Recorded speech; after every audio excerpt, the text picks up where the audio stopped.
Terima kasih Anda kembali bersama kami. Kami sampai di segmen terakhir dalam dialog hari ini, Pak Anchatmai. Kalau Anda lihat sebenarnya kan dengan adanya teknologi saat ini, sosial media itu kan menambah cepat peredaran unsur-unsur radikalisme di Indonesia. Nah, menurut Anda, kira-kira apa yang perlu diantisipasi oleh masyarakat dan khususnya pemerintah dengan adanya teknologi dan juga kemajuan zaman yang mungkin kita tidak bisa tahan sehingga harus dibentengi dari dalam sendiri? Ya, masalah teknologi itulah yang sangat dikhawatirkan oleh negara-negara maju terutama ya.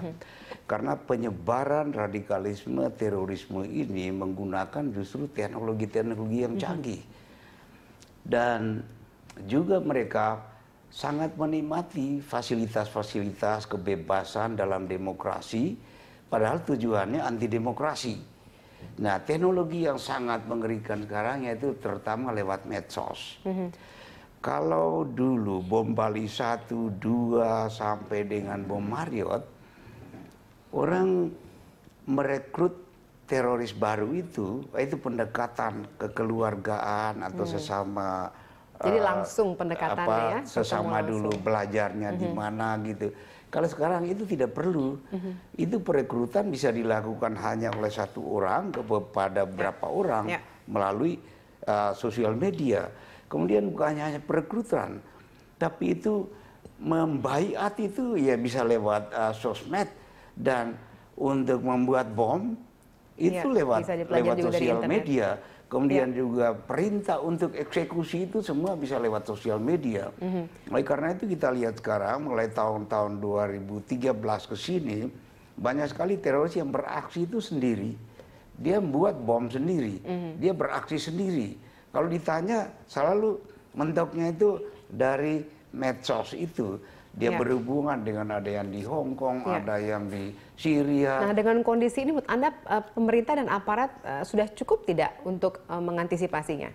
Nah, di situ yang masih harus kita perlu tingkatkan. Saya tahu betul sejak 2015 itu, misalnya Menteri Kominfo kita ini sudah sangat aktif ini.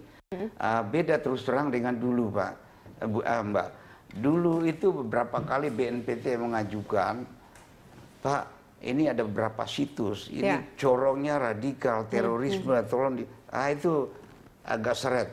Kalau sekarang itu sangat cepat dan saya lihat sekarang mulai proaktif. Saya kira kita harus dukung, tapi satu saya lihat ya, Kominfo itu harus didukung oleh publik, oleh masyarakat. Terutama dari para ulama nanti ini, saya kira beliau-beliau udah sangat paham karena ini fatwa mereka, tausiah mereka lewat medsos, maka ini para ulama harus bisa membackup Menkominfo untuk bisa berani diblokir atau di downkan sama sekali. Jangan tanggung-tanggung. Saya lihat presiden kita sudah berani, sudah dengan secara tegas. Saya salut betul, ketegasan pimpinan itu akan bawa dampak positif bagi para aparat pemerintah, termasuk para ulama. Karena para ulama tidak bisa kita hanya harapkan himbau-himbau untuk berdakwah. Para ulama itu kan hanya moral force. Jadi kalau harus tidak ada tindakan dari pemerintah, yang berwenang. Itu nonsens. Baik. Nah, dari ulama sendiri, menurut Anda apa yang sudah dilakukan oleh pemerintah sejauh ini sudah cukupkah untuk meminimalisir perkembangan radikalisme di Indonesia? Memang tidak ada cukupnya karena mengikuti perkembangan manusia itu sendiri yang turun-temurun melahirkan seorang anak harus dididik dan seterusnya.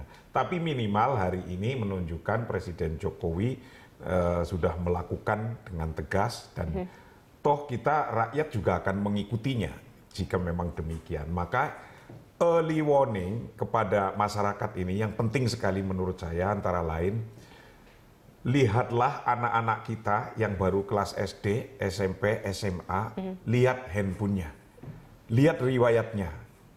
Kalau punya handphone, ibu bapaknya care terhadap handphone itu dilihat. Kemana dia handphonenya, larinya. Dari mana ngelihatnya? Dari historical handphone itu. Nanti kalau sudah mulai kelihatan kemana itu diingatkan. Nomor 2, lihat perilakunya. kalau sudah mulai mempersoalkan adat istiadat yang sudah lazim terbiasa di Indonesia, di umat Islam Indonesia bahkan kok sudah mulai nyalah-nyalahkan, itu juga dilihat ke belakangnya, ada apa ini? Sebab misalnya ada contoh ini, anak PAUD diajak ibunya ke mall. Itu ketika nyampe di mall, anak PAUD ini sudah ngomong gini, Bu, ini mall ya? Iya. Kan mall ini miliknya orang kafir. Nah, ketika yang semacam ini segera.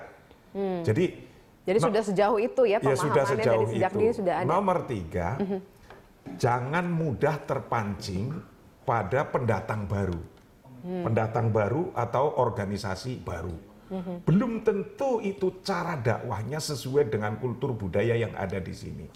Ikutlah pada organisasi yang established atau organisasi-organisasi yang jelas mendirikan republik ini, maka akan selamat. Lah ini orang tuanya ini yang care juga melihat itu. Ya, jadi peran keluarga dalam hal ini juga sangat penting. Ya, baik. Terima kasih Pak Marsudi, terima kasih Pak Ansat Baik sudah berbagi bersama kami. Baik, terima kasih pemirsa, Anda juga sudah bersama kami. Saat lagi Anda dapat menyimak Connect 360. Untuk saat ini kami sudahi Prime Time Talk. Anda bisa mengirimkan informasi dan saran kepada kami lewat email di redaksi@berhadrotv atau follow kami via Twitter, Facebook, YouTube, dan Instagram. Atas nama kerabat kerja bertugas, saya Valerina Daniel. Terima kasih dan sampai jumpa. Terima kasih ya Pak. Terima kasih.